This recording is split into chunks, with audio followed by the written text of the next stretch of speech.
Today is March 8th, 2020. My name is Christina Frazier, and I am conducting an interview with Danielle Charles for the Voces of Mariachi project, part of the Voces Oral History Center at the University of Texas at Austin.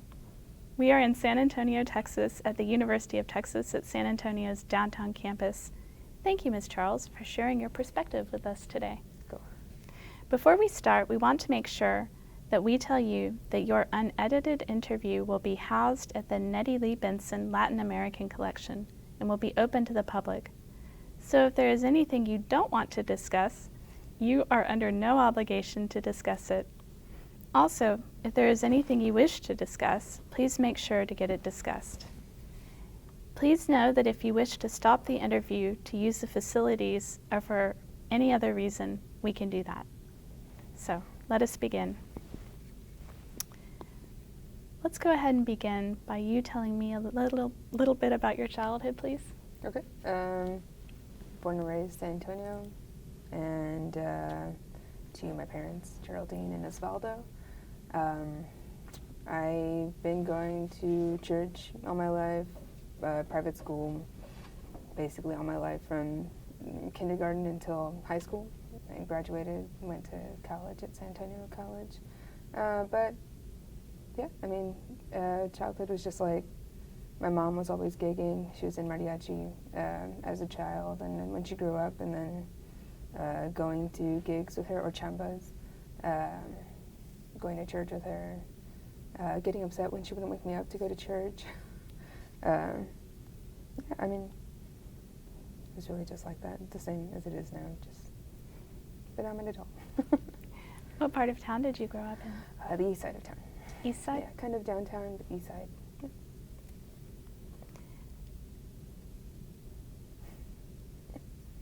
How did you get started on your musical journey? My mom started teaching us piano when we were kids, young, and she never pushed us really to learn any specific instruments. She just wanted us to learn the basic piano, and but she never pressured us to do that either. It was something we always wanted to do. All of us did. My cousins, we all learned piano.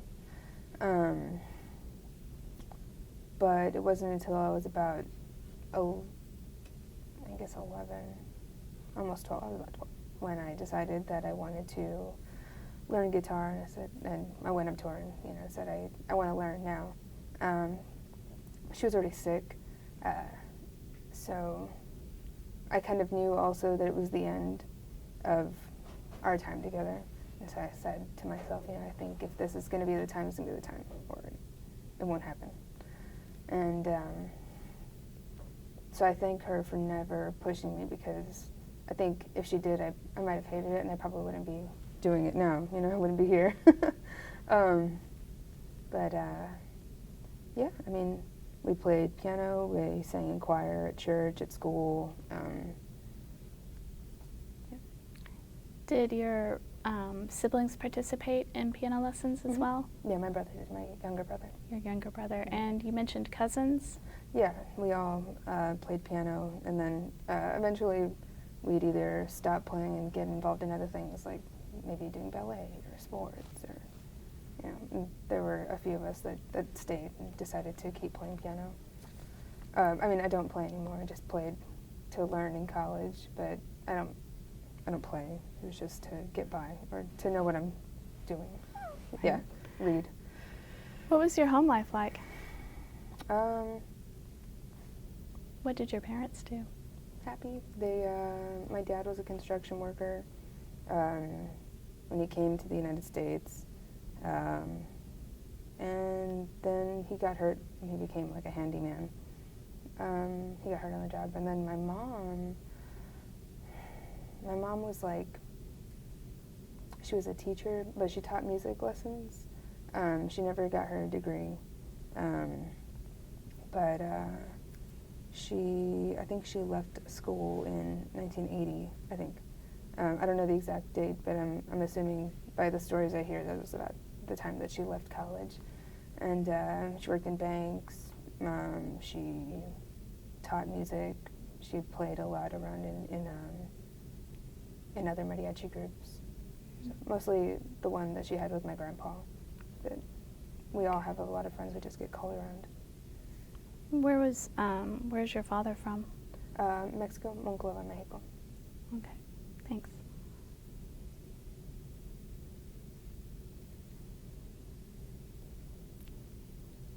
You're a third generation mariachi player. The next question is, how were you first exposed to mariachi music or musicians?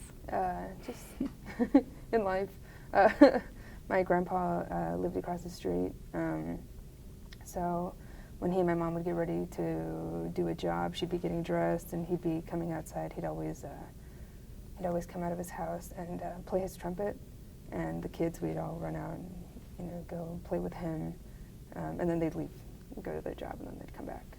And it was like that all the time. And then just going to church every Sunday, we were exposed to mariachi music, because we all went to that mass, and or to the masses, because there were several that we would go to, maybe 3, and we would just kind of sit with them and just listen to it. We just grew up listening to it.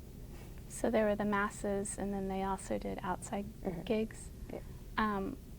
What was that like? Were they steady gigs, or? Yeah, I mean, I think so. They're every weekend, sometimes during the week.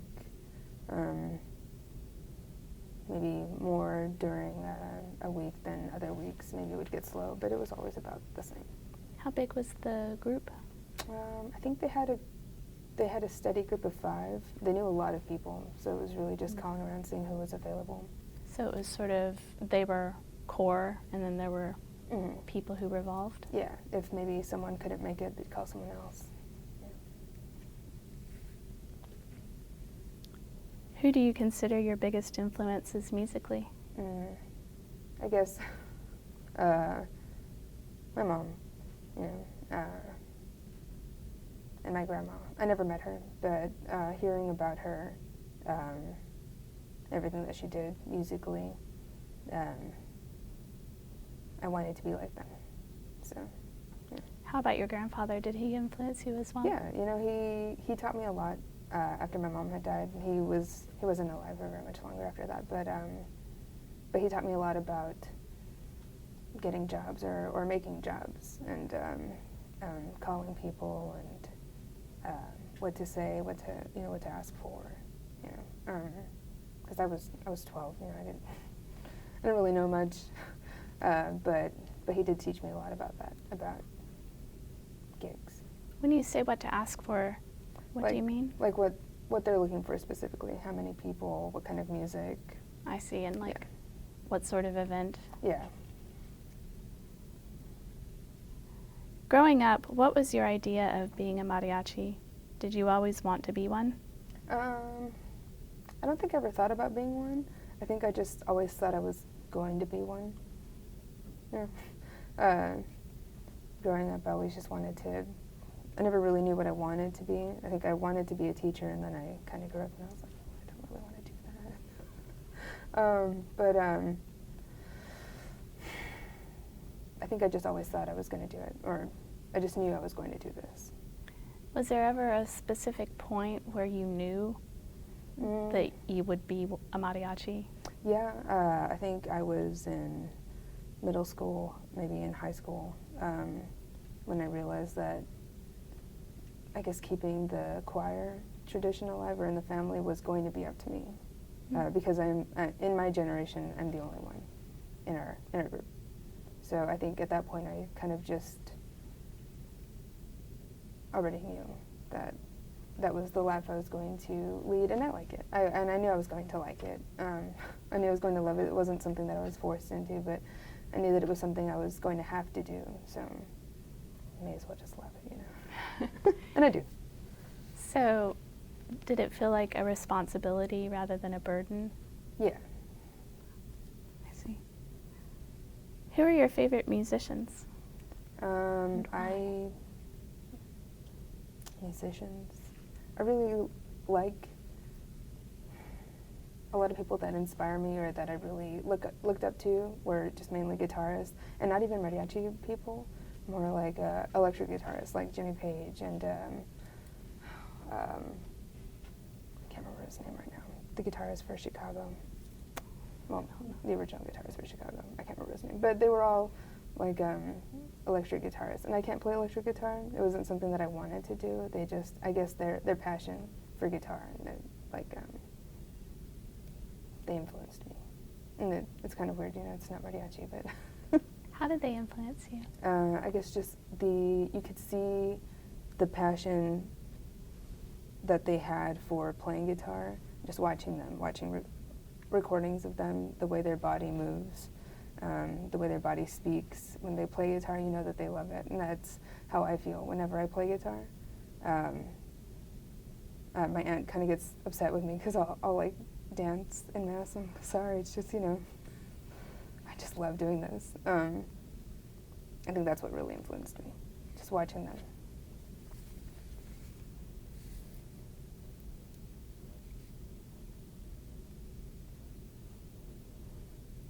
Are other people in your family mariachis?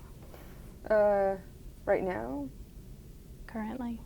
It sounds like you said earlier no. I don't think so, no. If there are, I don't know. But no.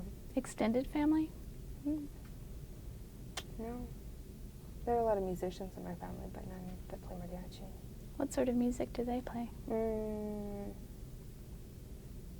Classical music, mostly. Mostly just classical. They do kind of musical things, or mostly just classical. They also sing in churches or church settings, but different churches. Did you sing as well? Or do you sing, rather? Mm-hmm. Yeah, a little.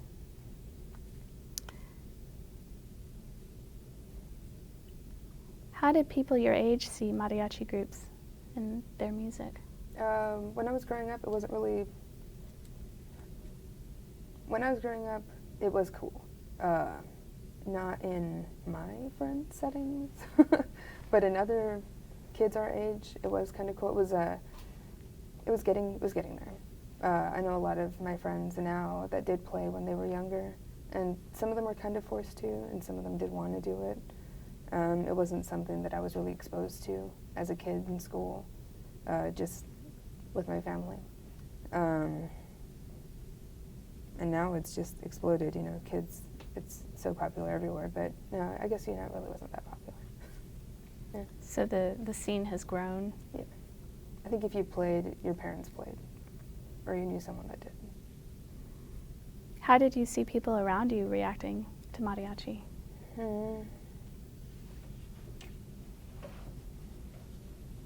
I mean, some people think it's cool, and some people don't. Like if there's a party and a group came to play, did people? Oh yeah, they'd get excited, and then they'd leave. But, yeah, I mean, people always responded well to it, to mariachi.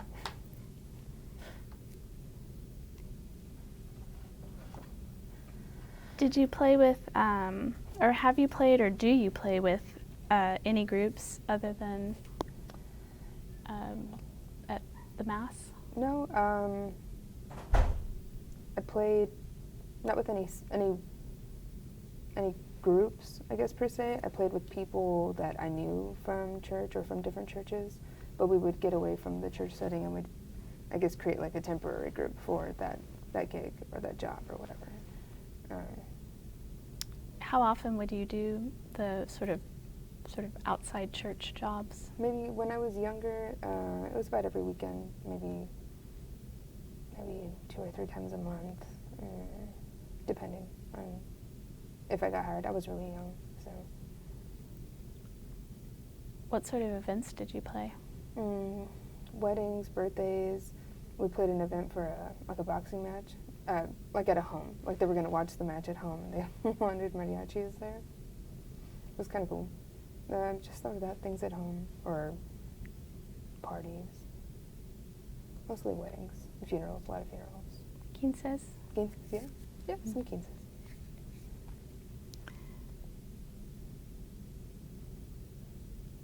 What do you remember about your first performances? They were a little scary. My mom was there for a couple of them. For one big one, but it was a mass at school. So I mean, had all my friends there, and my family. My mom was there, so it was cool. It was kind of something. It was something I eased into, and then I stopped playing for a while after my mom had passed, and then her friends kind of came along and helped me keep going, keep learning, and they would take me along to jobs, and it was cool. It was always really interesting. I always learned a lot. Were they friends that she had played with? Mm-hmm. And they encouraged you? Yeah. What grade were you in when you did your first gig at school? 6th grade. And what high school did you go to? St. Gerard Catholic High School.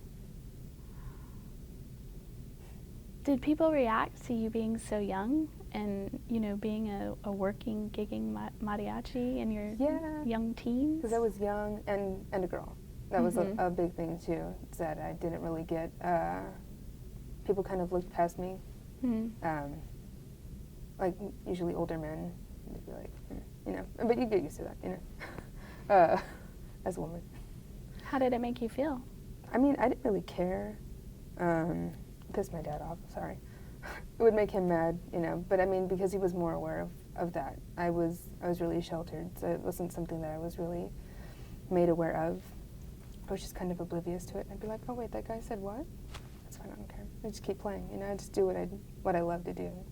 So, and then I would play, and not that I was any good, but I was learning fast. So, I guess that made them think maybe it was okay that I was playing with them, because I was a fast learner. I was learning quickly. Have your feelings about that changed, or do you still experience? Not as often anymore. There are a lot more female mariachis now. I mean, there were a lot then too, but I guess not as many as there are now.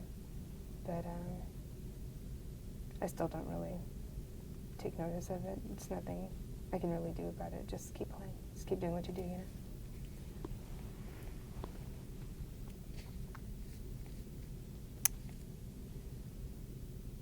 How is it wearing the traje? You know, I like it. It's comfortable. Tell me about what you're wearing. This is my mom's traje. I had my own made when I was 12, and then I think I wore that until I was about maybe 20. And then, and then I got to pull this one out of my mom's closet. Did you have it tailored? No. The outfit that you wore when you were 12, did you get it tailored as you grew? No, it was just the same size. That's handy. Yeah, it's cool. I've always been the same height since I was 12, maybe 11. And I was the same size really, just throughout until I couldn't close the skirt anymore. That's when I told my dad, I was like, hey, you know, I think it's time to admit it.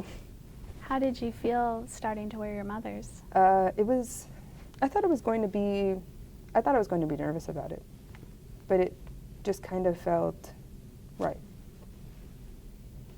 Yeah. Put it on and I just kind of sat with it, knowing it was hers, but it felt right. It doesn't feel like I'm wearing something that isn't mine. You know what I mean? Kind of. I mean, I know it's not mine, it's hers, but it just feels right. Can you tell me about the owls on the gala? Yeah, you know, I don't know if, I mean, owls weren't her favorite animal, but, I mean, they're really cool. Maybe it was just something that she liked, that she saw that was, you know, that wasn't, a lot of times you see the Aztec calendar, and, like here, I mean, I have sombreros, you see a lot of stuff like that, or like horseshoes, but I don't know, this is really cool. The owls, I think it's just different. I think maybe that's why she picked it, because she was always like that. Did the sombreros and the horseshoes have significance? You know, I don't think so. I think it's just what she had. And is the tie hers as well? It's hers, yeah. And is that a long thing that yeah, you tie? kind of tie it like a bow tie. The movements are the same.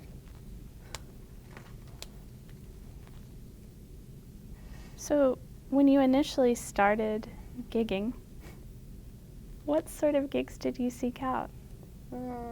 Mostly masses, because that's just what I knew. It's what I was comfortable with. I don't really, this makes me a bad mariachi, but I don't know a lot of popular songs. I know how to play them. I just don't know the words. I can't sing them. I can play them all, but I can't sing them. So anything that had to do with mass I could do. That is something that I was always comfortable with. So. Is that because you had grown up with it? Yeah. So, if you do sort of outside gigs now, Mm-hmm. does somebody else do the singing? Yes. Yeah. I always tell them I can sing backup. How old were you when you first started, like, actually arranging your gigs? I think I was about 16 when I first started doing that, calling my own guys. So your grandfather had sort of started teaching you the biz around 12 years, Mm-hmm. and by 16 you were Yeah. able to take control. Yeah, I was about 13 when he passed, and then his friends and my mom's friends, they kind of kept that going too. They taught me a lot about playing and a lot about gigging, and so then they would call me and ask me for gigs, or then they started passing my number along. Maybe they got called and they'd be like, hey, I can't do it right now, call Danielle. They'd be like, and then they'd call me and be like, hey, somebody called me and I'm giving this to you, this job, so this is what you do. Yeah. So when you said that your mother's friends sort of kind of kept you in it, is this the way that they did that, by Mm-hmm. passing your number along or calling you? Yeah, just kind of helping me out in that way. How did you feel about my that? name out there. I mean, it was cool. It's all good. It was cool. Really scary, but cool. Yeah. There was some part of me that was like, I don't really want to do that, but I knew that I had to eventually. So it was cool. I was cool of them to do that. Do you feel grateful to them? Yeah, always. Do you still have contact? One of them, maybe one. The one has retired. The other one I still play with every now and then. So.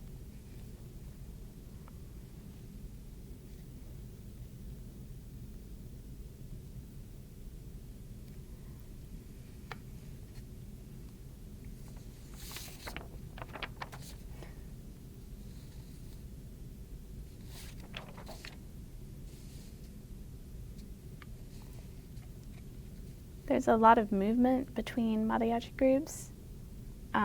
They start off with one group, move to another. For you, what led to those moves?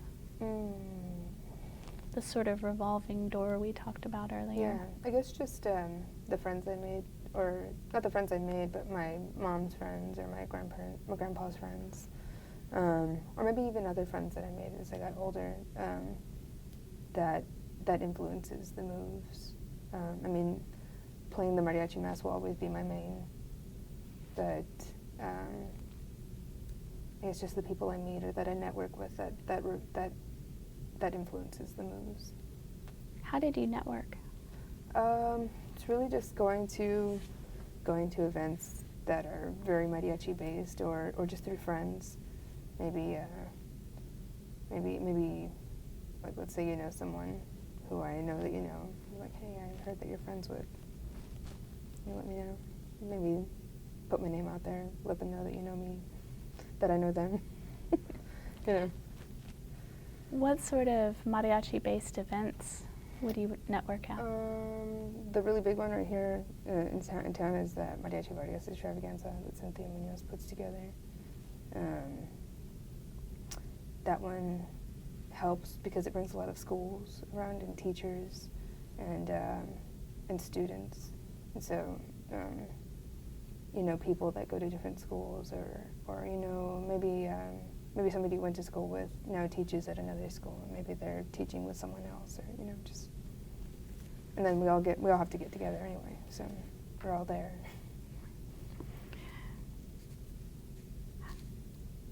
Tell me about the mariachi mass. It started Easter of 1969. In, I think, 68, maybe 67, 68, my I think it was 68 actually. My grandparents and my mom, and a couple cousins, they were in a really bad car accident. But I think before that, there was a nun that had been talking to my grandpa. He owned a nightclub. He was playing in a big band. It was his big band. And so he didn't really play a lot of mariachi, but I think he was kind of dabbling in it. I don't really know him to be playing a lot of mariachi when he was younger, just big band stuff. But this nun, it was like, I think it was Pope John Paul II with Vatican II. He was bringing more folk music into churches. And Sister Frances Jean had heard of this mariachi mass in Cuernavaca in Mexico. And she brought an LP to my grandparents and said, I want you to start this here, you and your friends, people that you know, you have, because they had a lot of friends that were also musicians. And so they got started on it. There was that car accident, so it kind of put a pause on things. But they listened to it, the long play, and they just kind of took notes about. They listened to it and they wrote down what they heard for their instruments, so they could learn the mass too, because there wasn't any printed music for it. So in Easter of 1969, they started it at Our Lady of Peace Chapel here, and they kind of it kind of exploded from there. Maybe their friends, my grandparents wanted people to come and learn it and to take it to their own churches, so that it would spread, the mariachi mass. And yeah, and just kind of went on from there. Then my grandparents were the directors, and then my grandpa was, and my great aunt, and then my mom, and now it's my aunt and I.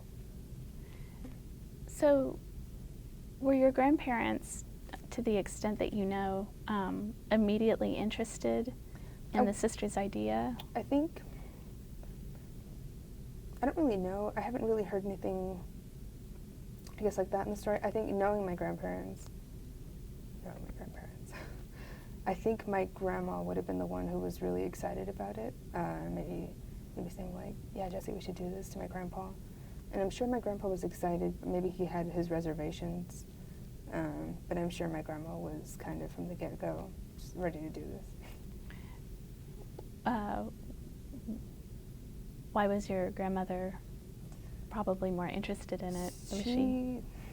She just loved to teach and to spread goodness everywhere. She loved to teach. She could play any instrument that she picked up. She wanted people to know more about music, to be more musically inclined, and to love music as much as she did. You know, so. And she wanted to bring that to church. Yeah. So.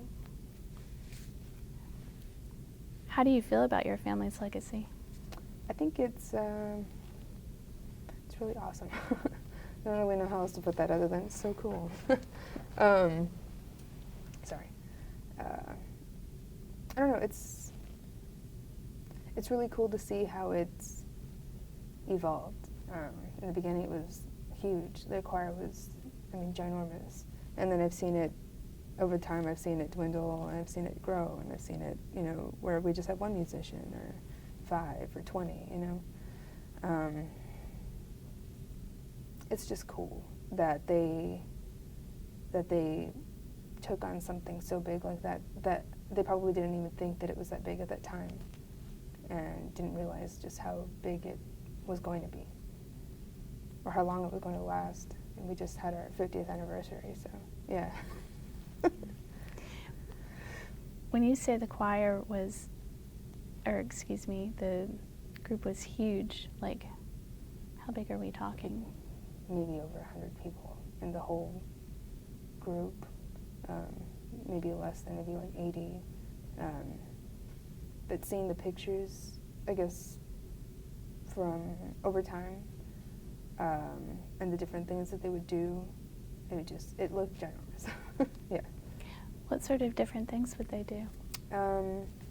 They played in the group that played when Pope John Paul came to town, there was also something with Saint Teresa of Calcutta. They did 60 Minutes. They did a Christmas special in front of the Alamo. They did a lot. They kind of drove around also to different states. I hear a lot of stories about my grandpa's big band and all of them piling up and just going and playing in other states, just doing the most. Did they tell you stories about playing for these luminaries? Yeah, like when the Pope came, my mom talked about how her friends were kind of writing music and songs that were being submitted because they were encouraging people to write original stuff for the Mass. So we have copies of tons of music that were submitted that weren't played, but I mean just the amount of music that was produced by these people that were inspired by the Pope coming. You know, it's just really cool. How much was there that people submitted? Yeah, I really don't know. I have some, but I don't have them all. I'm sure there were a lot of people that submitted them. I'm sure there are tons of different types of music that weren't, I guess, ever really put out there, and probably just in people's homes now.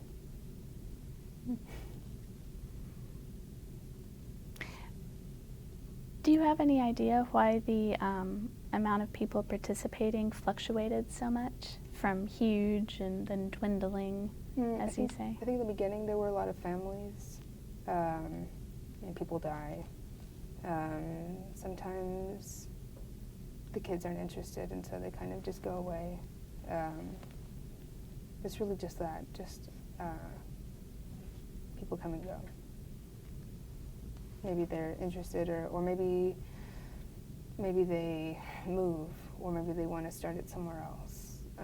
The Mass, so.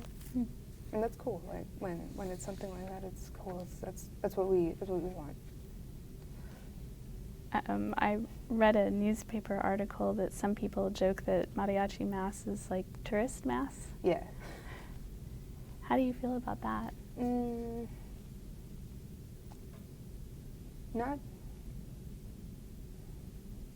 I like it, because our Mass is a tourist Mass.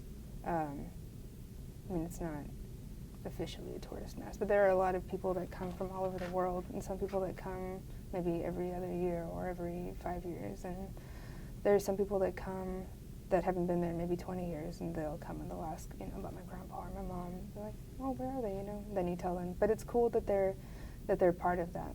It makes them part of that legacy, and they're from, a million miles away. It's just cool. I like that.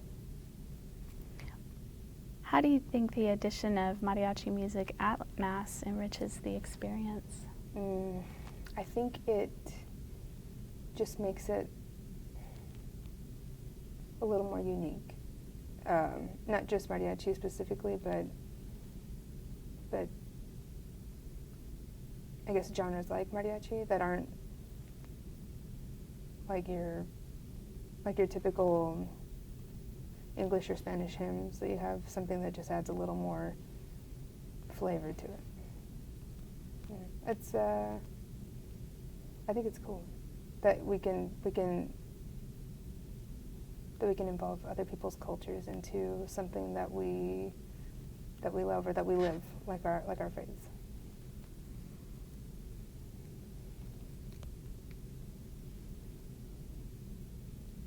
What do you think the Mariachi Mass brings to the local community? I think for our community, it brings culture because it's mostly a Hispanic community, Mission San Jose. It's not completely Hispanic, but there are a lot of Hispanic people. So I think it just brings in a little culture into our lives.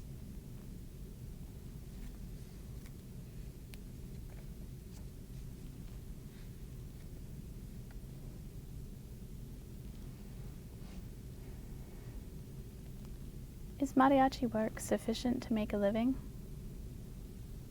It can be. For me, it's not. So, which is why I have another job, a set job, but for some people it does work. For some people, that's all they do. So, and that's cool. I mean, if they can make it work, that's awesome. Is your side job part-time, full-time? Full-time. What do you do? I work at Starbucks. I'm trying to get promoted right now. I've been there for about 8 years. I like it. What part of town is this Starbucks? Downtown. Would you like to be full-time mariachi? I think it'd be cool. It's not something that I could do now. But it'd be neat. But I don't think I'd ever be just full-time mariachi. I think I need to have another kind of set job or another kind of set structure in my life that is apart from mariachi. Why? Because I love mariachi, but I don't want to do it so much that I don't like it, or that it becomes a burden. I like that this is my responsibility, but that it's not a burden. I've never seen it as that. I think I'd just like to prevent that from happening. From it tipping over? Yeah. Yeah, that line is so, delicate. It's so fragile. I'd rather have something else also in my life that I can balance with the two.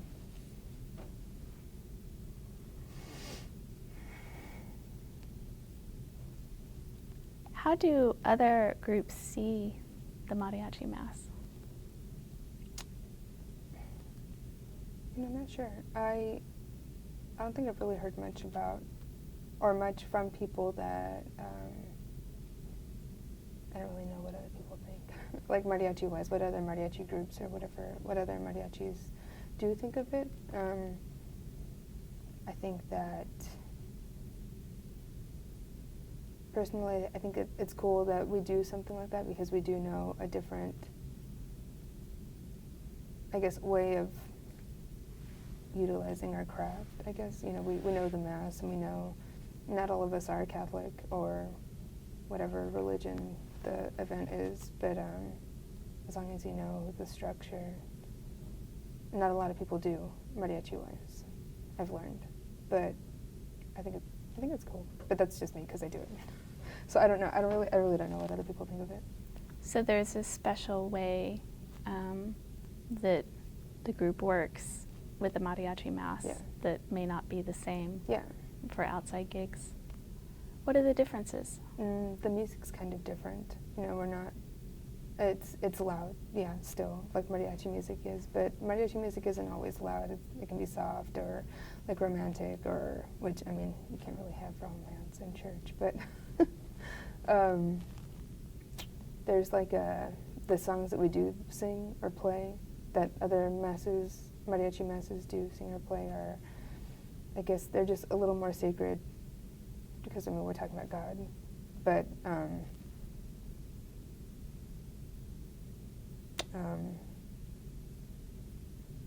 it's different in that sense, that we're talking about something sacred and not of the world. So the lyrics discuss sacred issues? Yes. Do most of them, or are any songs ever secular? Some, I guess, no, they're all religious, yeah.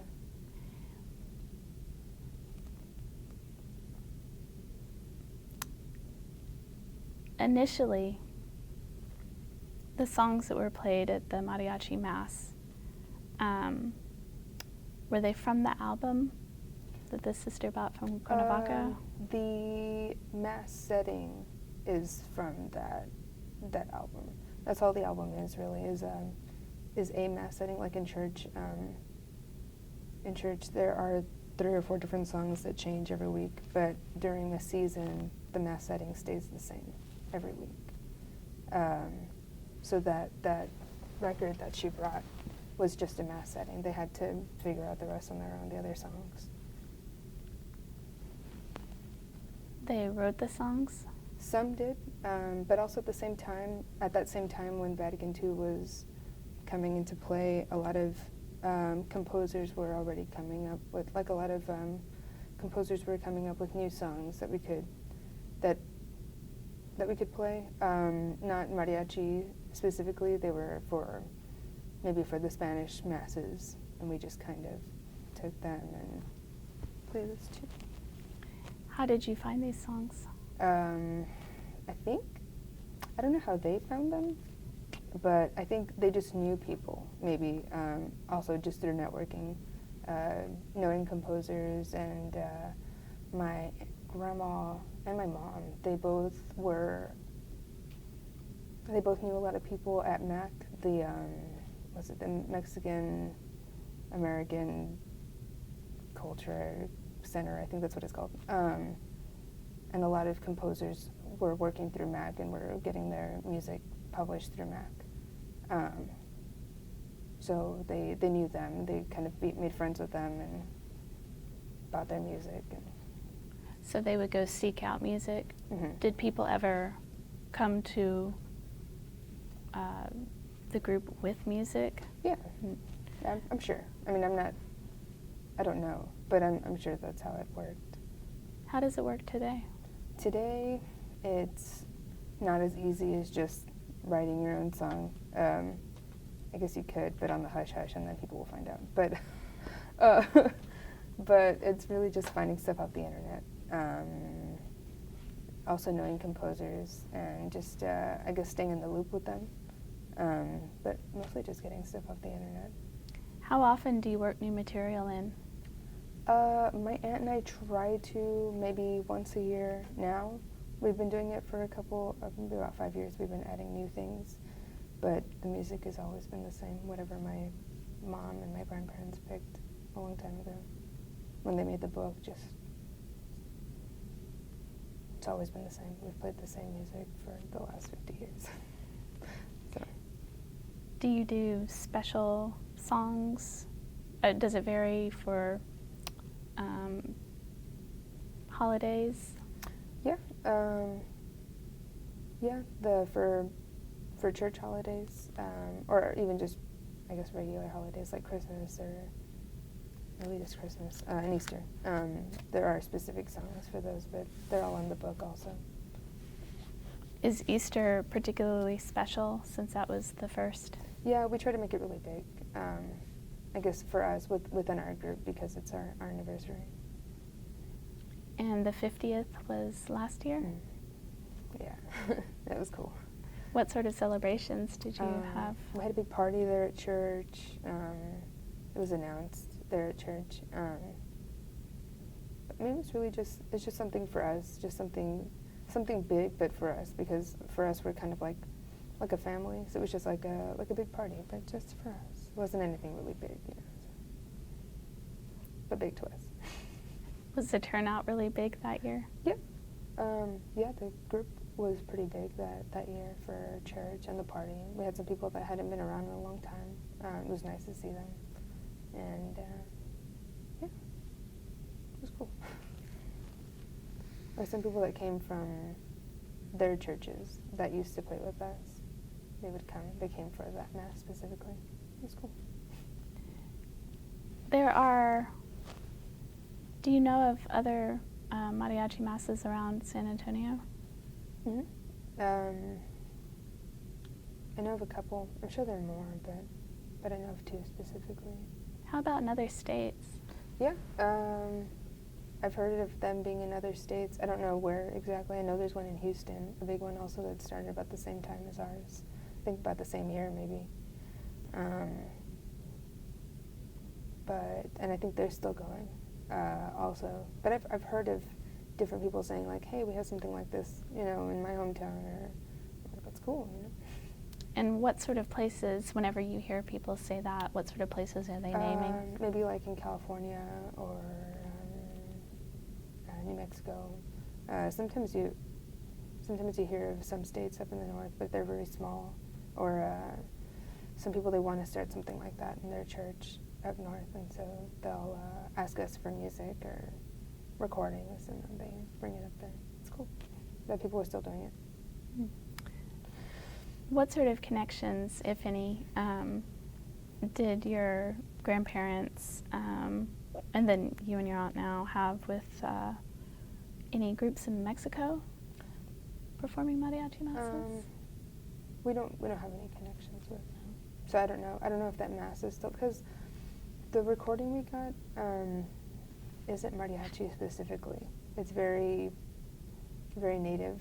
Like when I was listening to it, I was like, oh, this really isn't mariachi. Well, it isn't mariachi. It's very indigenous, the music, but it was something that we could make mariachi very easily.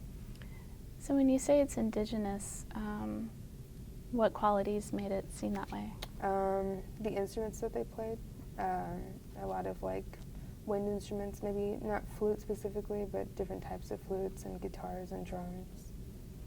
So you took those and sort of changed the motifs to Yeah. mariachi? Yeah, trumpet, violin, guitar, bass, yeah.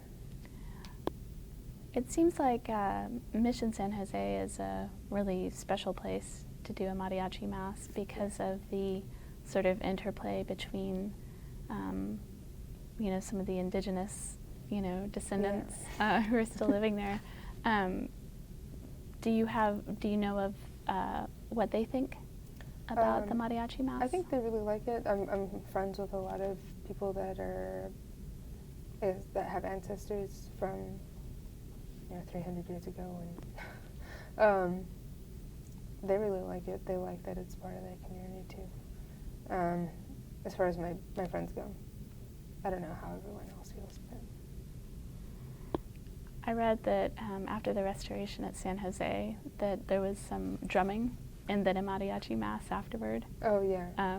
Does that happen frequently, or was that just sort of a one-off? It was a special thing. After the restoration, we were closed, I think, for maybe about 8 or 10 months. So it was really special for all of us to get back inside. How did it make you feel? Like we're back at home. Yeah. Does it feel like home? Mhm. Yeah. Yeah, it feels like home. I always feel like it's where my grandparents and my mom played, for a very long time. So I always feel them there. I feel like they're at home, like I'm at home, because they're there. Do you feel your mom there? Yeah.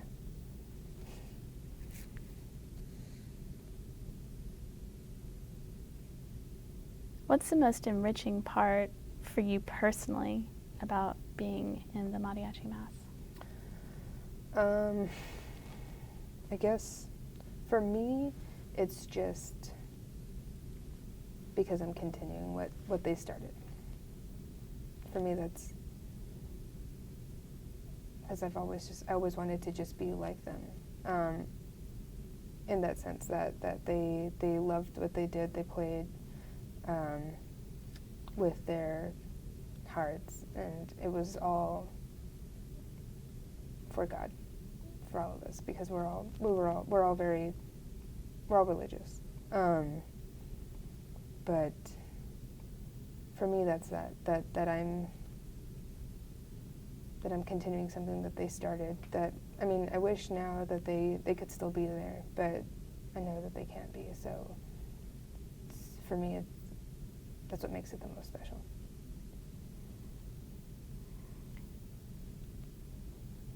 Has there ever been any conflict? Earlier we talked about the gender issues when you were younger, and then not really worrying about them as you grew up. Mm-hmm. But how was it sort of coming out and being in the church and playing mariachi mass? At the mission, it's always been the same. Everyone's always been accepting in the choir, outside the choir. I wasn't really a part of the community church-wise there. I was always there. I just didn't really know a lot of people in the parish. I was at a different parish for a very long time, where I was baptized and everything, went to school there, got all my sacraments there. And then I had already been out for a while, but then I came out publicly in an interview on a public platform and talked about being involved in that church specifically. And I know I still have a lot of friends there, and I know a lot of people that are accepting, but I think it was just, there were enough people that didn't accept it. I guess that made me leave. And it'll always be a regret, but a blessing, because then I became so involved at Mission San Jose, community-wise, and I have never felt more at home. When did you switch parishes? When I was 21. Was that the year that you did the public interview? Well, I left that church when I was 21, when I did that interview in January, and then it took a couple years before I realized that was my home, the other church, Mission San Jose, before I made it my home. So, was it a growing feeling of feeling less at home at your old parish and feeling more at home in Mission San Jose? Yeah. Becoming more involved, meeting more people there. So, the original mariachi masses were not at Mission San Jose? No. It was at Our Lady of Peace, and I think also at St. Patrick's Church. I want to say that from the beginning it was St. Patrick's Church also, but I know the first Mass was at Our Lady of Peace, and then quickly it became other churches. And so, what part of town is St. Patrick's in? Also on the east side, or on the east side. Okay, and Our Lady of Peace? I don't know where Our Lady of Peace is. I think it was on the west side. So, yeah.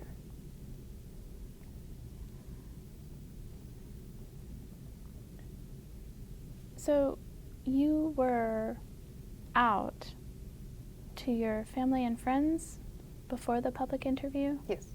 Yeah. And kind of. You know. Did you receive any pushback from people in the church before that? Some, but it's before the interview? Yeah. Yes. Yeah. Some. But, I mean, it's to be expected. I guess for me it was to be expected, because I know what the Bible says about it. You know, I don't necessarily agree, but I know what people use against people like me. But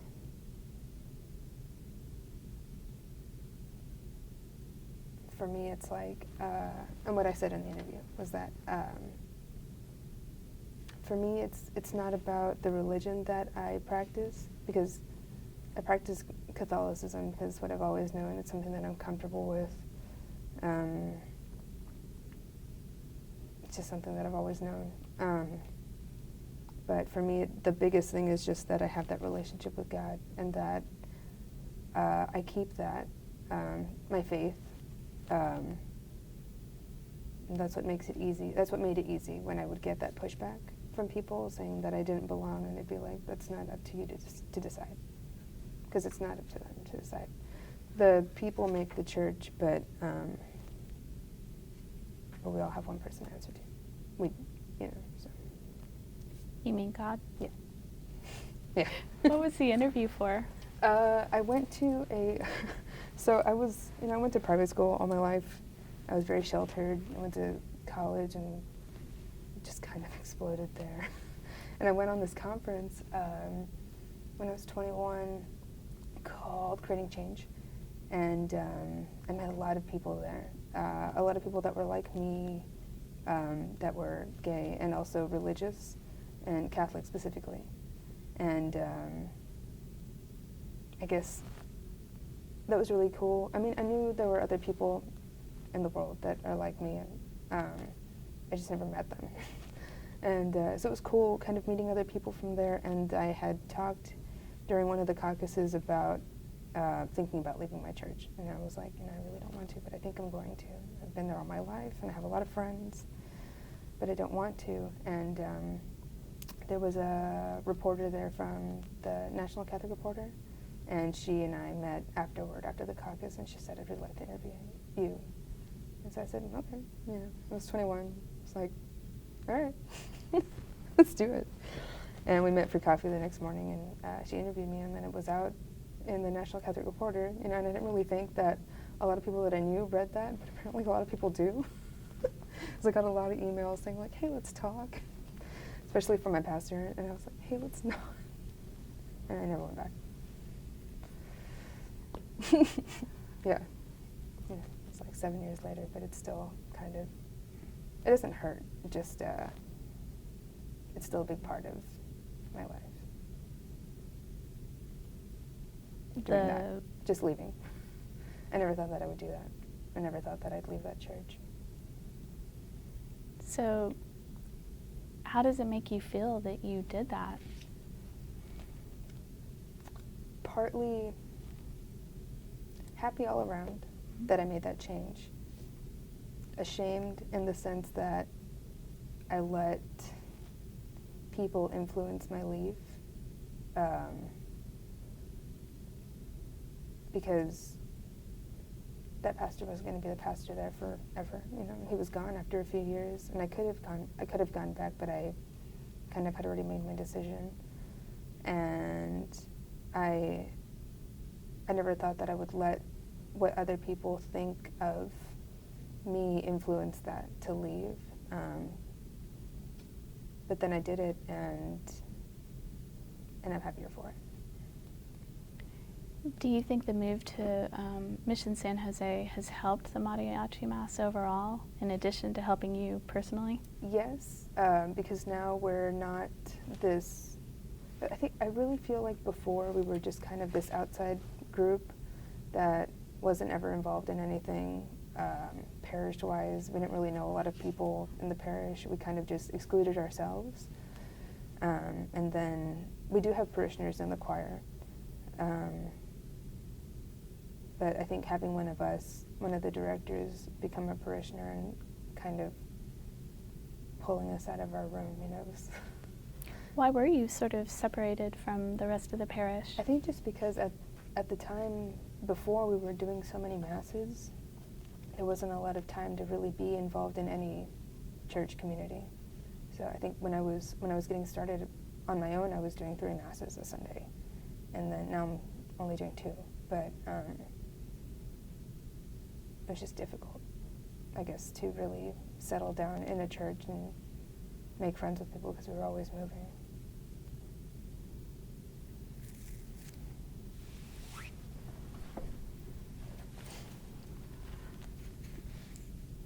What is the most difficult part being in a mariachi?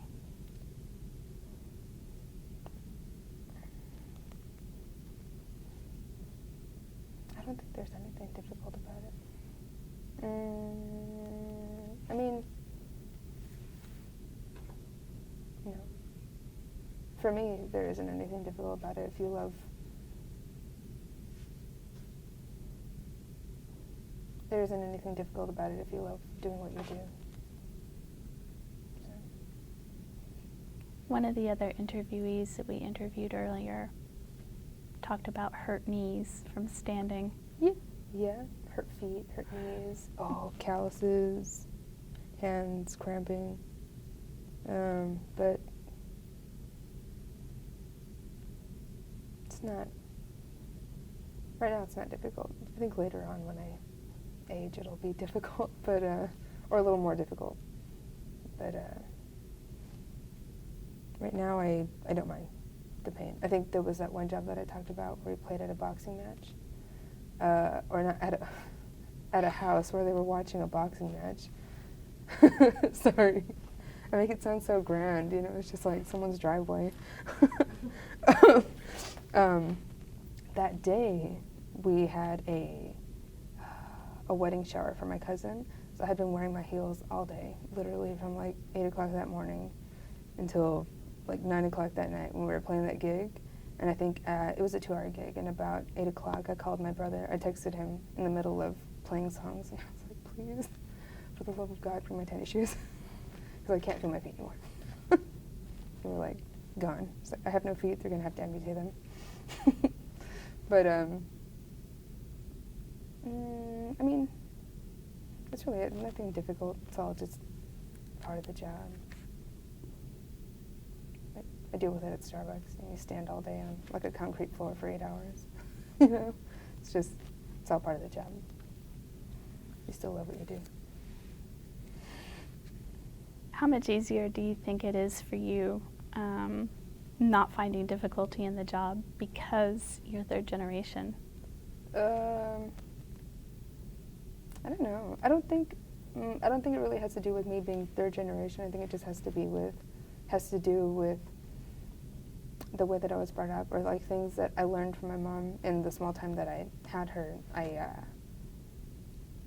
She was always so, to me at least, I was just a child, you know, I didn't really know her, but to me what I knew of her was that she just went with the flow all the time. It just go with the flow. Things are always going to work out.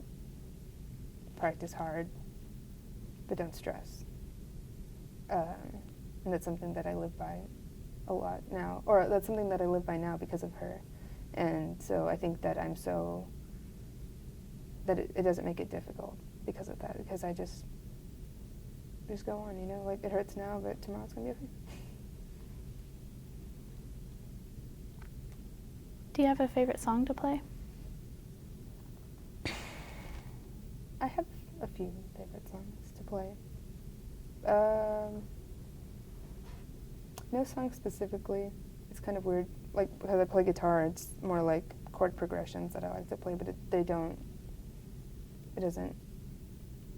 mean that that I specifically have a favorite song that I like to play. It's just maybe things that I like to do in songs. Like, I get to play this one chord progression. It's going to be cool. Everybody's going to get blown away. No, I mean, not like that, but it's just like that. It's like that. Maybe. You don't know. How do you feel about interacting with your audience? If you can't tell already by like how I hardly look at you, I am terrified of interacting with audiences, performing in front of people, talking to people. Freaks me out. But what gets me through it is that after today, I'm never going to see you again. Probably, you know? I mean, you never know. But that's what makes it easy. It's still something that I struggle with. I always try to find people, when I'm looking for people to hire for gigs, I always try to find people specifically that will interact with the people so that I don't have to. It's scary. Would you consider yourself a shy sort of person in everyday life then? A very loud, shy person. I know, that's really weird, but yeah.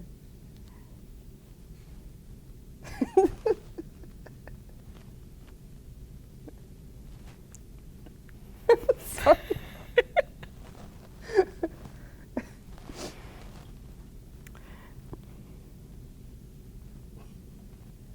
Are there any songs that make you feel a certain way? Sad, joyful?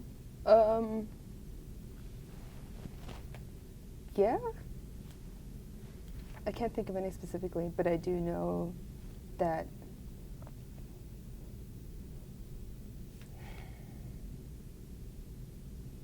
sad, not really. Mostly just kind of like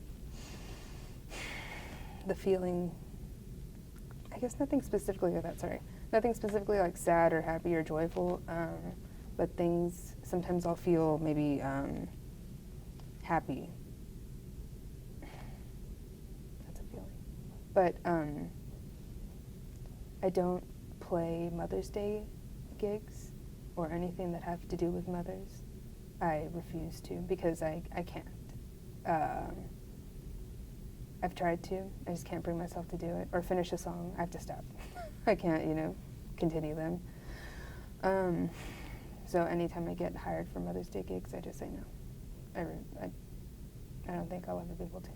But And how old were you when your mother passed? 12. Yeah. I mean, it's been a long time. It's been 16 years. But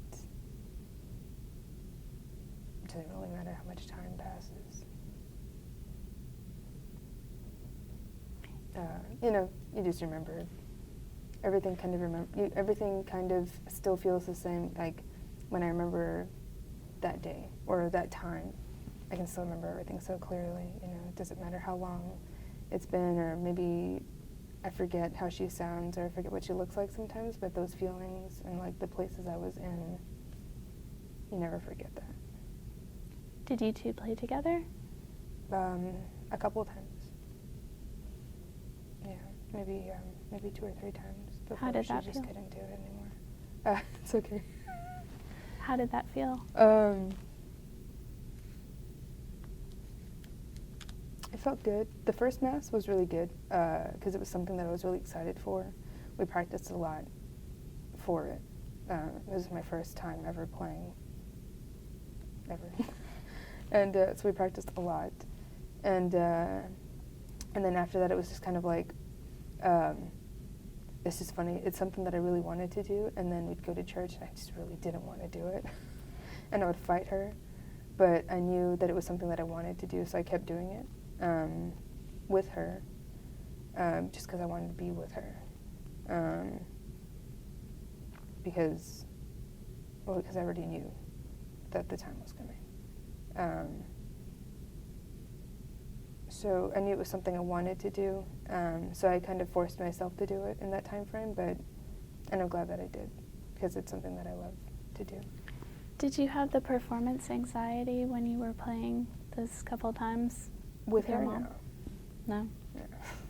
Yeah. Did it happen after that? A little, yeah. Because with her, at least I had my grandpa there too, and our friends, people that I grew up with. It was something, I guess, it's going to be really sad, but it's like I didn't feel alone because they were there physically. So I know that I'm not alone. It's just they're not there. It's different. Yeah. And how long was she sick? A couple years.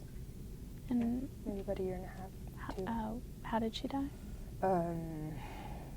Lung cancer and kidney failure. There were a lot of things, but those are the main. It sounded like her health had been poor for a while. Yeah, that car accident that they had a long time ago, before they started the Masses, she lost a kidney when she was 9. So can't really have kidney failure with only one kidney. You know, it just doesn't work. So she was sick for a short amount of time, but she always had really bad allergies. So they didn't catch the lung cancer because they just thought it was a really bad case of allergies, you know. That car accident sounds like it had some massive repercussions on your family. Yeah. What other repercussions did it have? My grandpa I think he was in a coma actually for a while, I think in a body cast. He was really injured. My mom lost a kidney. My cousin D-Dye, he died in that accident.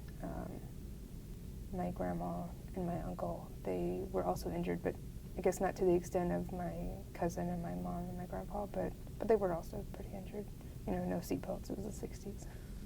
So, and no ambulances too, apparently, because of the stories that I've heard.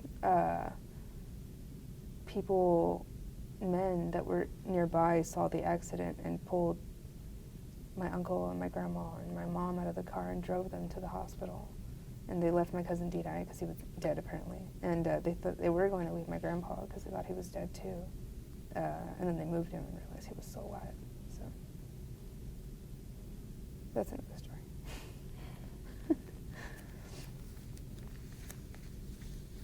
I'm sorry to hear about that. Yeah, it happens.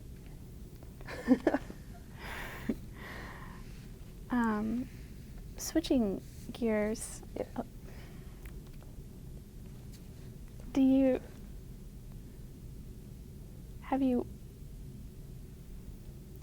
teach your craft to others, younger people? I tried to. I think I wanted to. I tried to, because I think when I was younger, I always thought that I wanted to be a teacher, like my other family members. And then I tried to and realized that it's just not for me. don't want to be a teacher. I don't have that patience. I can teach people how to play guitar, but they have to really want it. They have to really want to put in that time. How many people have you taught? None. I tried to teach my brother, and he knows some stuff, but the only time I ever really got to teach him was when he wanted to. And so he'd come up to me with the guitar and be like, okay, I think I want to learn something now, and then I would teach him something, and then he'd get bored for a few months and then let it go. But when I ask him now, hey, play this, he'll remember still. It just kind of stuck with him still. But I haven't really taught anybody how to play. No, I haven't taught anybody how to play. Although you're still young, Mm-hmm. have you thought about how you're going to continue the mariachi mass in the future? I try not to think about it. I think about it because it's important. Because I'm still young, but I don't have any kids. And none of my other family members, like my cousins and my brother, really want to. They don't have any interest in doing it. So I don't know. Either I have a kid really soon and live a long time, or, which is something that's also going to be hard, is finding someone to be me, to be a protege, which is also really difficult. But someone who's young that wants it as badly as I did when I was young, which is really difficult to find. Why is that? It takes a lot of time and a lot of sacrifices and a lot of life-altering decisions at a young age. Like, I can't move anywhere that isn't commutable to San Antonio. I wanted to join the Air Force and then decided not to because then I'd have to move and maybe die. But, which also isn't an option right now. It's just kind of settling at a young age, knowing that you're going to be here for the rest of your life doing this until you find somebody else to pass it on to. Is there the possibility of taking it out on the road? Well, maybe. Maybe. That also sounds kind of difficult and scary. Doable, but I don't think I ever want it to leave its origin. Or, even though the mission wasn't the first place, it's been the most consistent place in the last 50 years. When you say consistent, it's always been there. I know at other churches it was there for a while and then it wasn't. Or maybe it's changed and it's not a mariachi mass specifically anymore. Maybe it's just kind of like a folk mass.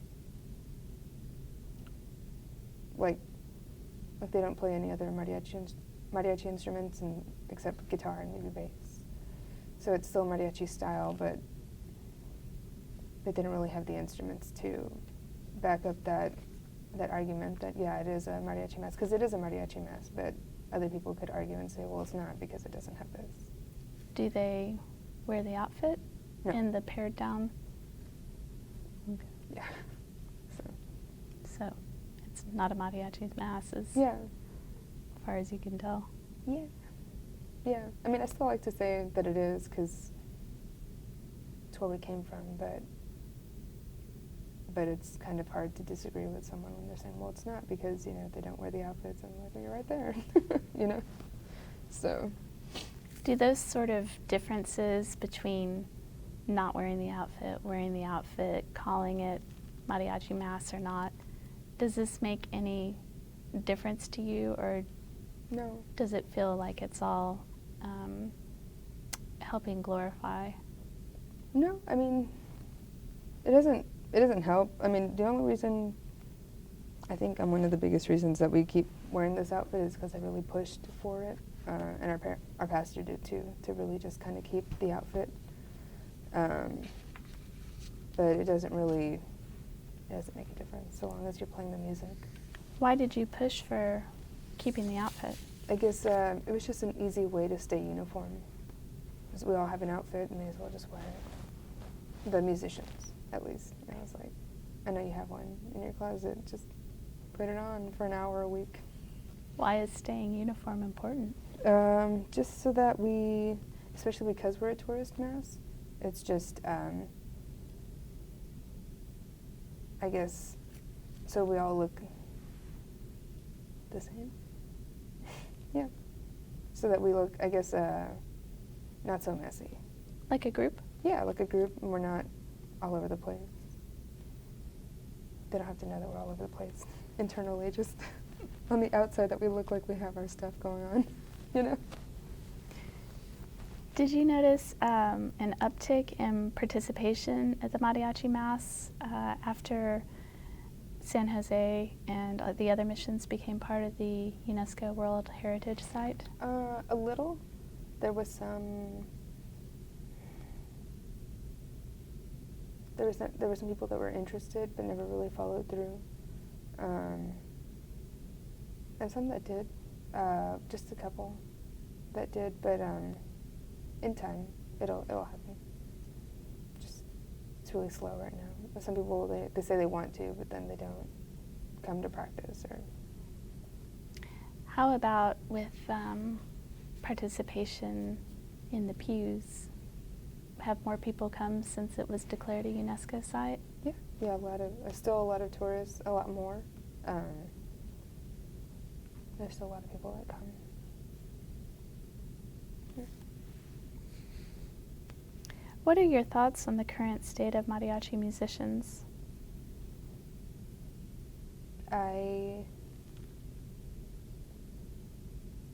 like how now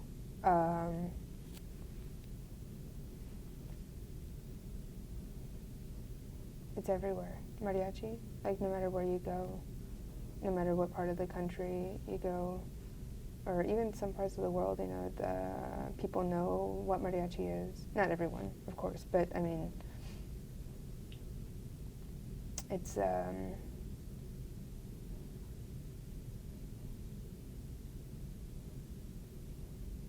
I think it's cool that a lot more people know about it, and that a lot more people are taking interest in it, and want to do it. I mean, like Harvard has a mariachi group. It's kind of, you know, it's cool. Yeah, like I don't know if they still do. They did a few years ago. I'm sure they still do, but it's just cool. It's places like that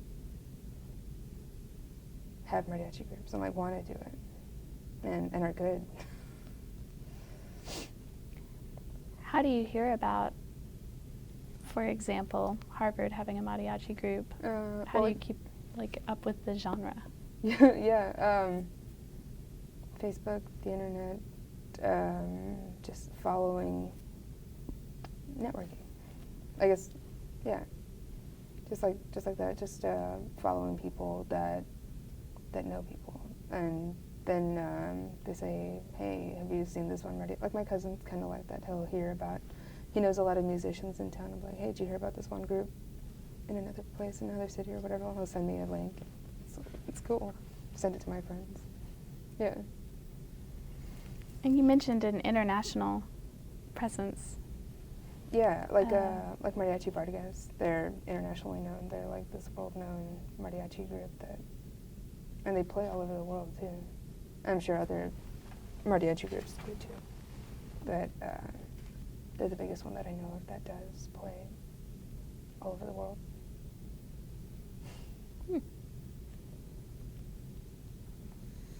What is your advice for future mariachi musicians? Just to keep practicing and to keep playing. Just doing what you love. And to make the sacrifices? Yeah. Yeah.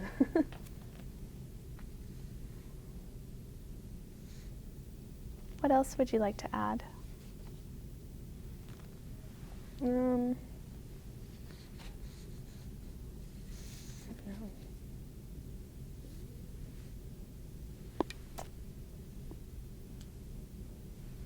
don't know. I think that's it, really. I mean,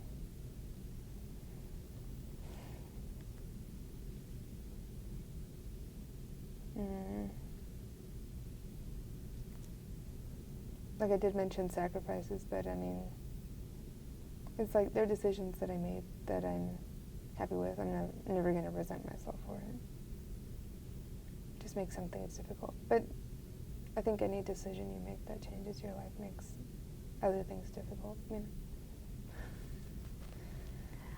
I think I may have asked this earlier, so I apologize if I did, but I'd like to ask it again and maybe enlarge upon it. I was wondering if you know what other mariachi groups, like here in town, think of the mariachi mass? Oh, yeah,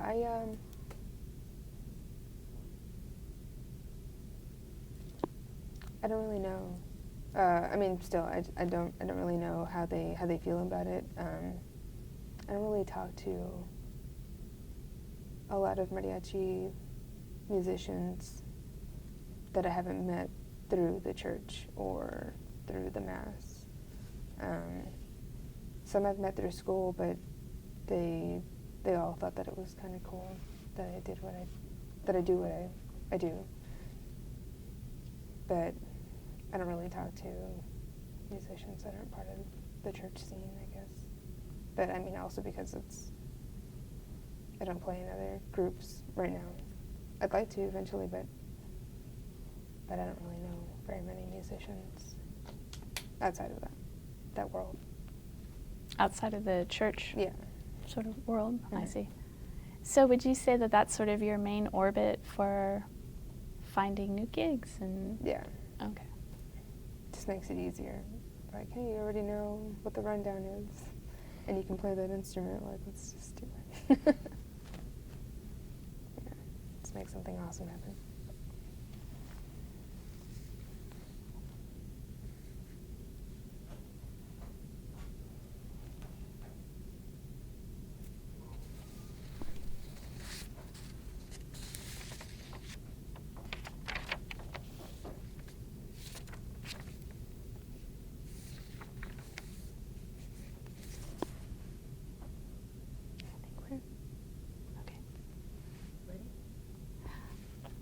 Thank you so much for answering our questions today. I really appreciate it.